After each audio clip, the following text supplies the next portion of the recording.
Françaises, Français, mes chers compatriotes, dans un contexte de tristesse générale, les gens n'ont pas pu réveillonner à l'extérieur comme ils le faisaient traditionnellement. On est réunis en famille. Normalement, on n'a pas pu se réunir à plus de 6. Et nous clôturons une année objectivement épouvantable. Épouvantable parce que beaucoup de Français sont décédés. Et je pense en cet instant à tous les morts.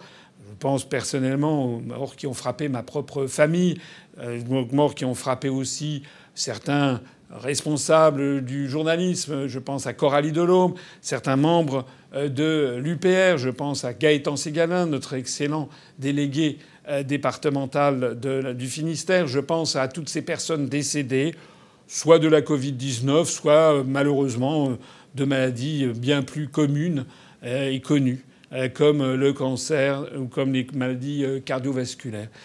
Cette année 2020 restera une année épouvantable, avec non seulement cette angoisse permanente entretenue par le gouvernement, ces annonces de décès lugubres et quotidiennes pour donner le sentiment au peuple français qu'il n'y avait pas d'espoir, ces décisions insensées prises par le gouvernement tout au long de l'année qui ont fait que des journalistes allemands ont appelé la France un absurdistan, des mesures plus délirantes les unes que les autres, contradictoires, et également, et peut-être plus que tout, le sentiment d'un pays qui est en train de s'effondrer économiquement, puisque les politiques qui ont été prises ont eu objectivement pour résultat de détruire les petits commerçants, les restaurants, les brasseries, dont beaucoup sont en train de déposer le bilan. C'est une honte.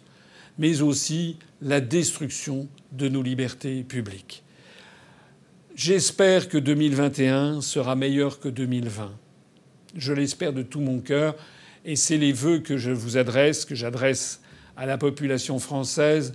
J'espère que vous allez pouvoir retrouver petit à petit la normalité. J'espère que la pandémie va progressivement s'atténuer.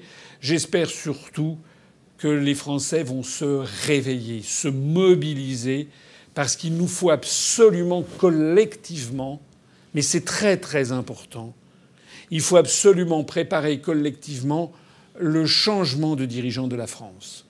Ce que j'espère pour 2021, c'est que l'année 2020 va porter ses fruits dans l'esprit des Français.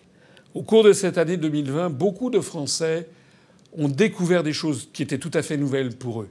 Ils ont découvert que dès qu'un esprit critique la politique du gouvernement, il se fait traiter de complotiste, à tort ou à raison. Ils ont découvert que nous sommes dirigés par une caste qui n'hésite pas à traîner dans la boue des prix Nobel, des professeurs de médecine, pour satisfaire des intérêts privés. Ils ont découvert que la politique a du sens. Ils ont découvert que si vous n'allez pas voter, si vous vous abstenez, si vous ne vous engagez pas dans un parti politique, vous êtes en fait déjà soumis au pouvoir tyrannique qui est en train de s'imposer. Et les Français ont découvert à cette occasion que la démocratie, la liberté, le bonheur d'être français et de vivre ensemble en France, eh bien, n'était pas donné. Ça n'était pas une chose donnée, c'est un combat permanent qu'il faut mener. C'est la raison pour laquelle j'espère qu'au cours de cette année 2021, nous allons tous sortir vers le haut, que de plus en plus de Français vont se détourner des médias qui mentent à longueur de temps, vont de plus en plus aller sur des chaînes d'information alternatives, et notamment sur UPR TV, vont de plus en plus se mobiliser, et notamment autour de ce grand rassemblement qu'est l'UPR, pour redonner à la France sa souveraineté, son indépendance, sa liberté, ce qui impose de sortir de l'Union européenne, de l'euro et de l'OTAN. Voilà quel est mon souhait pour 2021, pour que nous abordions au mieux dans un an l'année 2022 et l'échéance décisive que sera l'élection présidentielle de 2022. Vive la République et vive la France!